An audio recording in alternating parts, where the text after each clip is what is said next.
தற்போதைய அண்மை செய்தி. உத்தரகாண்ட் மாநிலத்தில் ஏற்பட்ட நிலச்சரிவில் முதற்கட்டமாக 5 பேர் மீட்கப்பட்டதாக தகவல் வெளியாகியுள்ளது. மற்றவர்களையும் மீட்கும் பணி நடைபெற்று வருவதாகவும் கூறப்படுகிறது. உத்தரகாண்ட் மாநிலம் ஆதி கைலாஷ் பகுதியில் நிலச்சரிவில் சிக்கிய தமிழர்களில் முதற்கட்டமாக 5 பேர் மீட்கப்பட்டுள்ளனர். நிலச்சரிவு பகுதியில் சிக்கியுள்ள 75 வயது மூதாட்டி உட்பட 5 பேர் பத்திரமாக மீட்கப்பட்டனர். கடலூர் மாவட்டம் சிதம்பரத்திலிருந்து ஆதி கைலாஷ் பகுதிக்கு 30 பேர் புனித பயணம் சென்ற நிலையில் நிலச்சரிவு ஏற்பட்ட நிலையில் தவகாட் தானக்பூர் தேசிய நெடுஞ்சாலை திடீரென நிலச்சரிவு ஏற்பட்டதில் 30 பேர் சிக்கினர். முதற்கட்டமாக 5 பேர் மீட்கப்பட்ட நிலையில் மற்றவர்களையும் மீட்கும் பணி நடைபெற்று வருகிறது.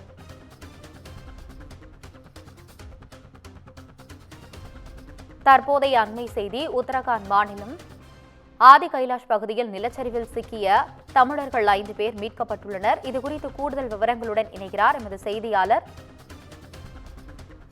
விவேக்குமார். வணக்கம் விவேக்குமார், உங்களுடைய கூடுதல் விவரங்களை சொல்லுங்க. வணக்கம்.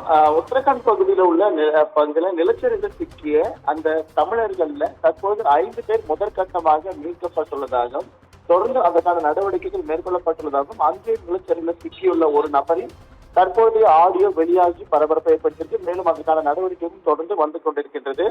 கடலூர் மாவட்டம் சிதம்பரத்தை உட்பட 17 பெண்கள் மொத்தம் 30 பேர் உத்தரகாண்ட் மாநிலம் ஆதி கைலாஷுக்கு ஆன்மீக சுற்றுலா சென்றனர். அதன்படி அவங்க உத்தரகாண்ட் மாநில வேன் மூலம் உத்தரகாண்ட் பகுதியில் ஆன்மீக தலங்களுக்கு சென்று கொண்டிருக்கும் பொழுது அங்கு கடந்த சில நாட்களாக கனமழை பெய்ததனால் அங்கு ஆதி கைலாஷுக்கு செல்லும் பொழுது அங்கு நிலச்சரிவு ஏற்பட்டது. இதனால அவர்கள் சொந்த ஊருக்கு திரும்ப முடியாமல் தவித்து வருகின்றனர். மேலும் இது பற்றி அங்கிருந்து கடலூர் மாவட்ட ஆட்சியர் அலுவலகத்திற்கு தகவல் தெரிவிக்கப்பட்டதை தொடர்ந்து அதற்கான நடவடிக்கைகள்ல மாவட்ட ஆட்சியர் சிவாதித்ய செந்தில்குமார் உடனடியான நடவடிக்கைகளை மேற்கொண்டார். அது மட்டுமன்றி கடலூர் மாவட்டத்தில் இருக்கக்கூடிய வேளாண் மற்றும் உழவர் நலத்துறை அமைச்சர் முதல்வரின் அறிவுறுத்தலின் பேரில் அதற்கான நடவடிக்கைகளை விரைந்து மேற்கொள்ளுமாறு மாவட்ட நிர்வாகம் சார்பில் வலியுறுத்தப்பட்டது.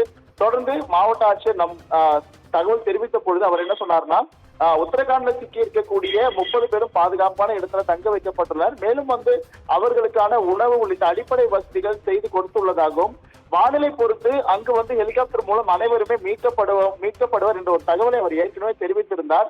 இந்த சம்பவம் தற்போது கடலூர்ல பெரும் பரபரப்பை ஏற்படுத்தியதை அடுத்து தொடர்ந்து அதுக்கான நடவடிக்கைகள் மேற்கொள்ளப்பட்டு வருகிறது.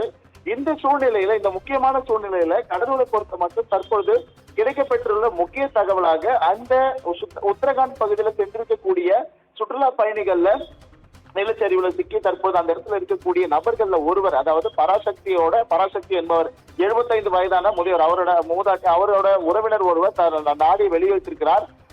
அந்த ஆடியோ அவரது உறவினர்களுக்கு அனுப்பப்பட்டிருக்கிறது. அந்த ஆடியோல என்ன சொல்றாங்க அப்படின்னு சொன்னா, முதற்கட்டமாக அங்க இருக்கக்கூடிய ஹெலிகாப்டர் அது சிக்கி இருக்கக்கூடிய நபர்கள் ஹெலிகாப்டர் மூலமாக 5 பேராக தற்பொழுது மீட்கும் பணி நடைபெற்று வருவதாகவும் அங்கிருந்து வேறொரு இடத்திற்கு அவர்கள் மாற்றப்பட்டு மீண்டும் சொந்த ஊருக்கு அனுப்பும் பணி நடைபெறும் என்ற ஒரு தகவலை அந்த ஆடியோ தெரிவித்திருக்கு. அதற்கு முன்னதாக தற்பொழுது கிடைத்த தகவலின்படி இந்த ஆடியோ வெளியானதை அடுத்து இது தொடர்பாக கடலூர் மாவட்ட ஆட்சியர் சிவாதித்ய செந்தில்குமாரை சற்று நேரத்துக்கு முன்பு தொடர்பு கொண்டு கேட்டேன். அப்போதும் அவர் தெரிவிக்கும் பொழுது அதற்கான நடவடிக்கைகள் அங்கு மேற்கொள்ளப்பட்டு வருவதாகவும் புதிய தகவல்கள் கிடைத்தால் அதற்கான அடுத்த நடவடிக்கை மேற்கொள்ளப்பட்டு தெரிவிக்கப்படும் என்ற ஒரு தகவலை மாவட்ட ஆட்சியர் தெரிவித்திருக்கிறார். இந்த சூழ்நிலையில் தற்பொழுது இந்த தகவல், அதாவது மீட்கப்படும் தகவல்கள் அவரது உறவினர்கள் மட்டுமின்றி தமிழகத்துல மக்களுக்கும் ஒரு சந்தோஷக்கூடிய செய்தியாக தான் பார்க்கப்படுகிறது. தற்பொழுது அதற்கான நடவடிக்கைகள் அங்கு மேற்கொள்ளப்பட்டு வருவதாகவும் இந்த ஆடியோ மூலமாக தற்போது தெரிவிக்கப்பட்டிருக்கிறது.